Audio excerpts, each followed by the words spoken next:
Hello, dear listeners. If you're new here, we're Margin Mavens and we are obsessed with writing in our books and sharing our thoughts with you guys. Today we are talking about Two Twisted Crowns by Rachel Gillig, the second part of the Shepherd King duology following Elsbeth and her journey through Blunder and the political pitfalls and schemes that await her. If you have not read the book, be warned that there will be spoilers galore. So, Kayla, how are we feeling? What'd you think? Boy, howdy, I was not expecting. There was some stuff that I saw, like I pegged Raven as the sacrifice myself for the love of my life main male character.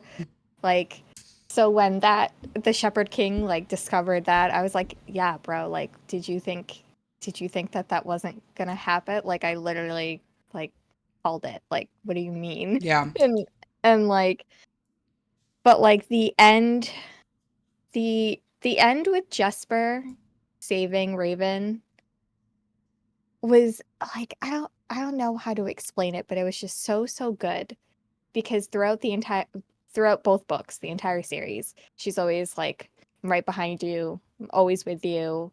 And so to have Yeah. her being the one to save him instead of like the other way around was really really dope, and I really really like that. Mm-hmm. And it's a really great demonstration on how the Yu siblings, all three of them, are just so tight and like close with each other, and how they have like embraced Elm as one of their own, even Yeah, though it technically shows he's not their sibling. it shows the difference between like the Rowan family and the Hmm. Yu family. And Right. that's kind of the big like point that's really drilled into us throughout this The whole, book yeah. is we get a lot of history of, the Shepherd King, we get a lot of like what happened kind of thing cuz Hmm. Blunder has been told one story Right. and we find out, the Shepherd King, his guard, his like right hand was Brutus Rowan, Rowan, yes. and the Shepherd King makes not great decisions, right? No way, shape, or form am I saying that he was like the Angel King and did no wrong and No, he was everything. a man He was a man who was very doing man greedy things. towards, yeah, he was very greedy towards trying to get more cards and more magic. And then he ends up having his sister is the price that he pays at some point. And that's kind of something that haunts him for Hmm. the rest of his eternity. He's alive for centuries and centuries and centuries.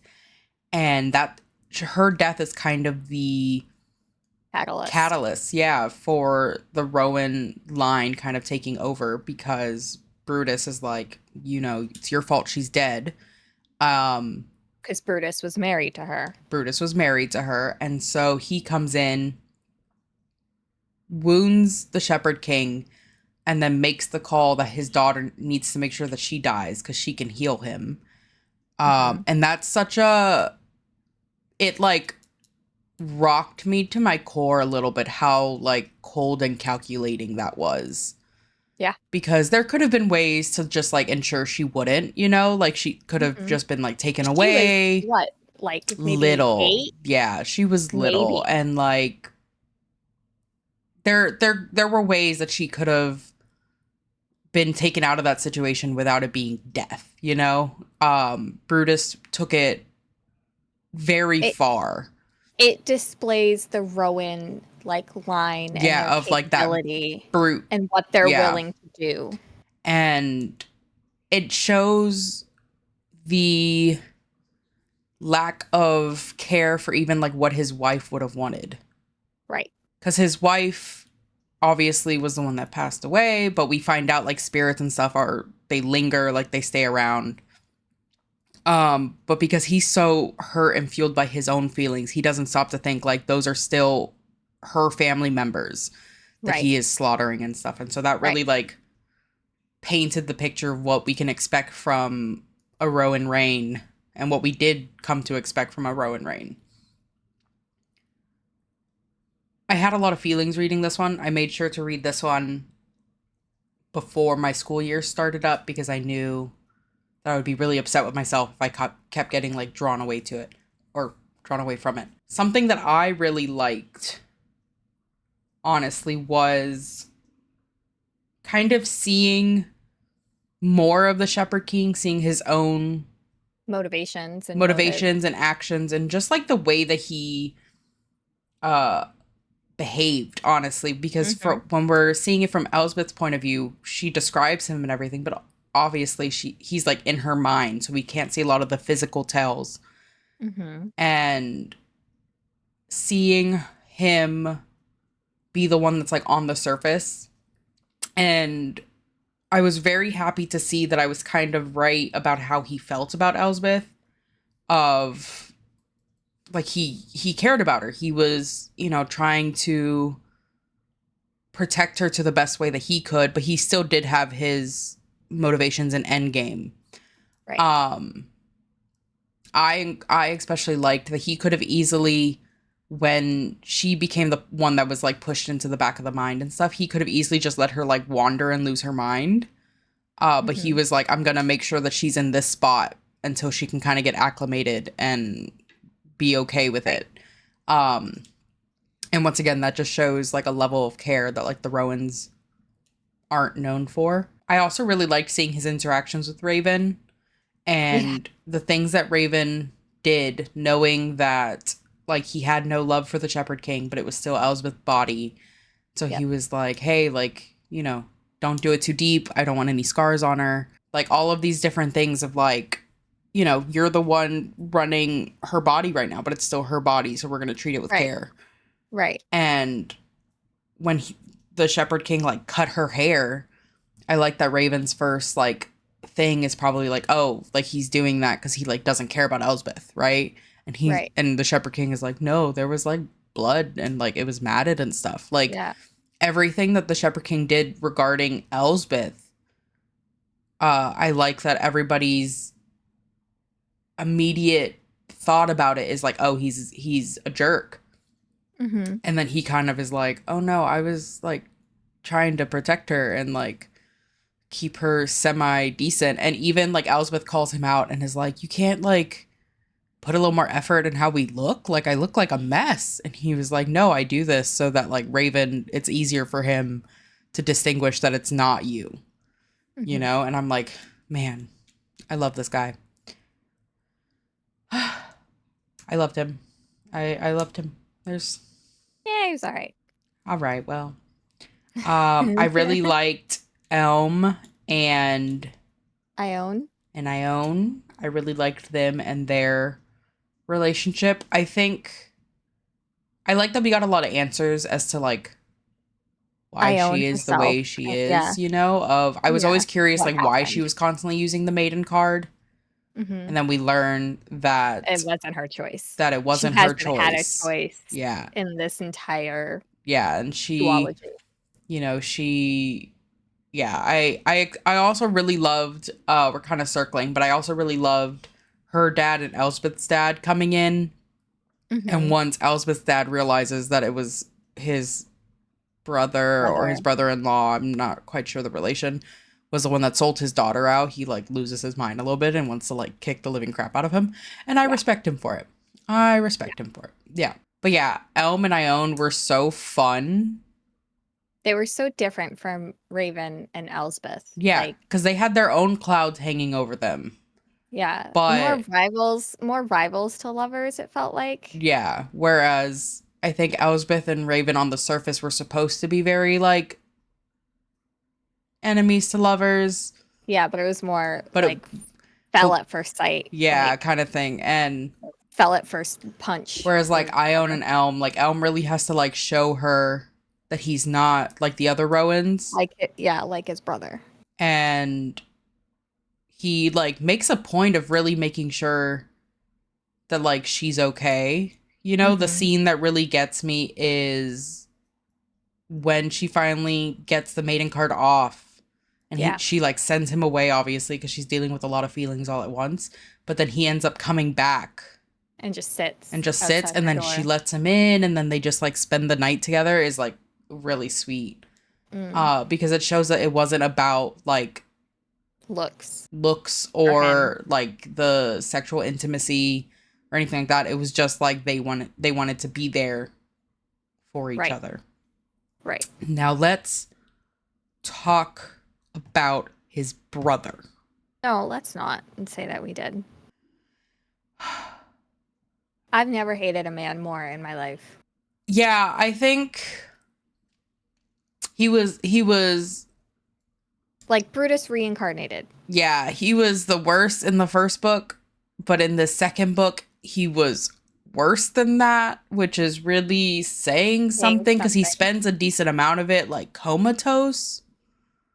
But do we think, like, because I was picking up vibes between him and Lyndon, like that was a thing. Oh, do we right? think like, that he's fruity? Yeah, like it had. I mean, I'm not shutting it down because it very well could have, but it was kind of reminding me of.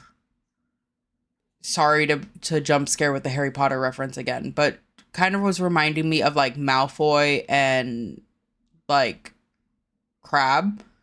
Yeah. You know, just in terms of like they're both really evil or really malicious. I'm going to say not really evil, but they're both very malicious. But one is doing it because it's all he's known, and the other is doing it because he likes the power that is like being close to this other person. You know? But yeah, they could have easily been fruity. But even then, I think even if they were fruity, Hoth would not have ever admitted it. Yeah, it would have been one of them things of like, oh, he's gay, Your Honor. And he's like, no. And then right. he would drop a slur 100%. Yeah. But he's very calculating. He was really the worst. Far more intelligent than I think he's displayed in the book. Like, he's far more clever than anybody truly gives him credit for. And I also think it comes to the point of everybody kind of knew that, like, he was bad, right? But I think in the back of their minds, they also kind of assumed, like, there would be limits to it. You know, when he does the thing in the first book in, like, the market square, right? I think that's the first time where they're like, whoa. Mm-hmm. This guy is definitely not someone we want to have the throne at some point.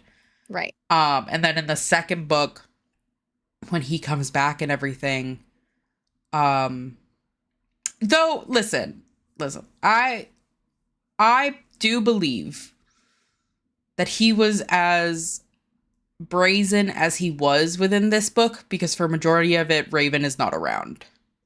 Yeah. Oh, no. Yeah. I'm pretty sure. Isn't that stated? Like, yeah, like Elm knows that he's acting like this because Ravyn's not there. Yeah. And so we get a lot more like background as to kind of Ravyn's role within the family and within the castle, because we know that him and Elm were close. That's always been stated. But then in this book, from Elm's point of view, we get a lot more like Ravyn is his protector. He's always been his protector. Something as simple as like Elm is supposed to be the one with the keys to everything. Yeah, he like didn't want to do that job, and so he gave it to Ravyn. You know, and it's something as simple as that of like holding keys. But Ravyn did it because he knew that Elm didn't want to. And so for a majority of this book, Ravyn and Jesper and a couple other people I can't remember go into the woods because they're trying to track down the Twin Alders card. Mm-hmm. And we get a lot of like point of views from, there's an Elsbeth point of view, there's a Shepherd King point of view, there's a Ravyn point of view, and there's an Elm point of view. I don't remember if there was an Ione point of view. I don't believe there was, no. And so we get all these different point of views in different places, and so it's kind of cool because, like we were saying, Elm really emphasizes a lot how much control Ravyn has over the environment of the castle. Mm-hmm. And I like the last conversation that Ravyn and the king have, where the king is like, wow, you've really like come to disappoint me. And Ravyn is like, from you, I take that as the highest compliment. Right. And I think like it really shows that Ravyn only did or got as far and high as he did because of Elm. Like he was like, I need to have power over the Destriers. I need to have some sort of standing here, because if I don't have this standing, how can I like get in the way of people mistreating, Elm in any way. Yeah, my favorite Ravyn scene, I have a lot. All of my scenes with Ravyn were my favorite, if I'm being realistic. I was gonna say, like, yeah, but the one that really made me like kick my feet was when Hoth and them are all getting ready for this like showdown. They're waiting for Ravyn, right? And what's so interesting about this is that like Hoth sets up the trap, right? Like he believes that it's a great trap. No one's aware this is happening. They're going to catch him off guard, whatever. But he's kind of funny, and like this scene, follow me for a second. This scene kind of reminded me of after you watch like a horror movie, right? And you go and you're like, you check behind your like shower curtain just because it like is closed, right? And you can't see it.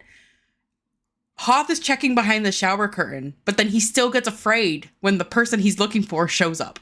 Yeah. And that was so funny to me because I'm like, man, you really like set up this whole thing to catch Ravyn.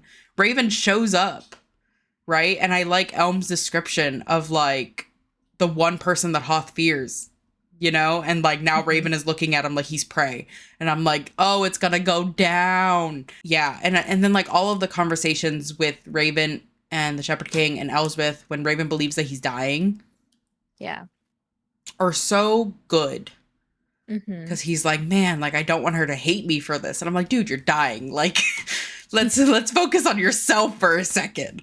And I liked all of the little things throughout the book of like, Elsbeth says you look ugly. She did not say that. And I like that a lot. Learning and seeing like the spirits of the Shepherd King's kids was really cool.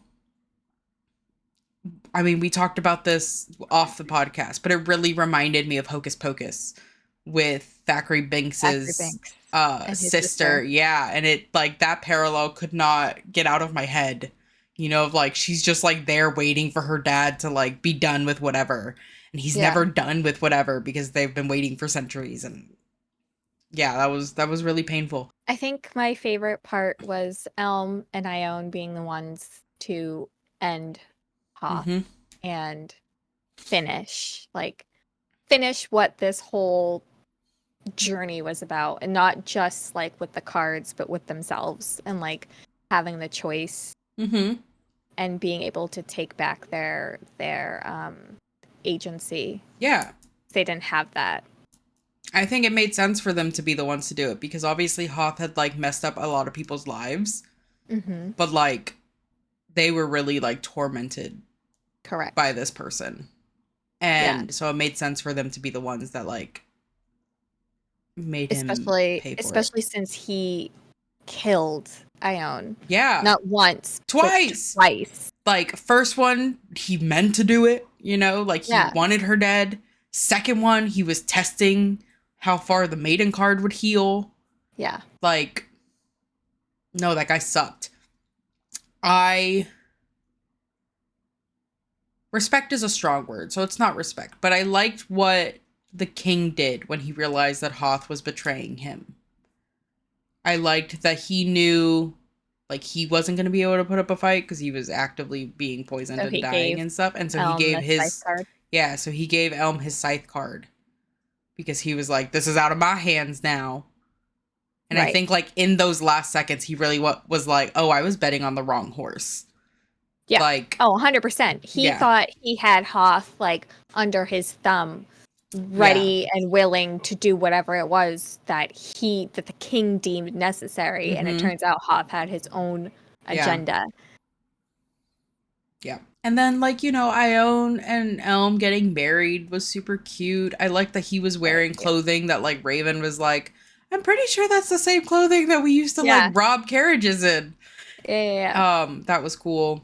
I like that Elm, like, it represents that he's accepting who he is and what he's done and all of those things. I liked Ione and Elsbeth's relationship a lot. I like that when Ione shows up and the Shepherd King is being like yapped at by Elsbeth of like, hug her right now. And he's like, I will not. Yeah. I like that he's like, there are things.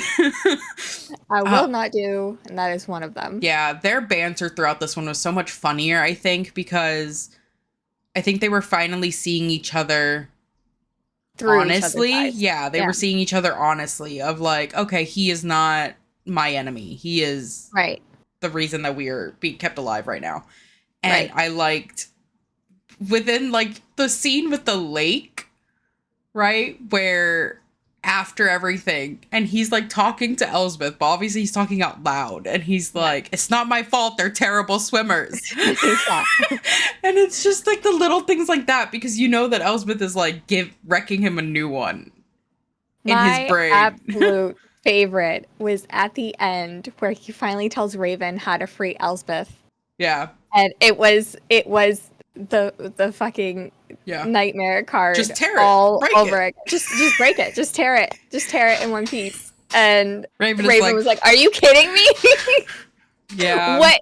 The solution was here this whole time, and you couldn't tell me. It reminded me very much of, if you've ever seen Who Framed Roger Rabbit. Yep. And the scene where they're handcuffed together, and then Roger like takes his wrist out. He's like, "No, I could only do it when it was funny." It was that. Yeah. It was that. Like it was that scene in a book, and it was so good. No, I like the Shepherd King. He's like super, old. He's from a completely different time. He's like jaded because of everything that's done for him, but he's still like funny. But I think like Elsbeth and Ravyn and Elm and all of them really brought him back to who he was before. Yeah, because they've all reminded him of like different kids. Or like, I think Jesper reminded him of his sister. Like, yeah. So yeah, it was just really great the way that he loved to get under Raven's skin. Like he's not my favorite character. I could love him or leave him, but like that part had me howling. Yeah, no, that was good. But this has been a rather fun episode. I think this has been one of my recent favorites. But that I think comes with this book has my soul. Yeah. I'm already like you have to read the duology. Y'all have to. You have to read this duology. She's going to come out with another one next year. Yes. And that's going to be great. We know that we talk in detail about things that were going on, but you're still going to enjoy the book. Because there's still so much more that we haven't even we can't. Yeah, it's so good. But this has been our episode on Two Twisted Crowns by Rachel Gillig. We hope you enjoyed this episode. Please remember to show your support by liking the YouTube video, subscribing on the YouTube, Spotify episode, like the Spotify episode, Instagram. Give us the numbers, give us the numbers so we can have that better reach to get on Twitter, do more things. Stuff. Yeah, it's super fun. But we will see you in the next episode.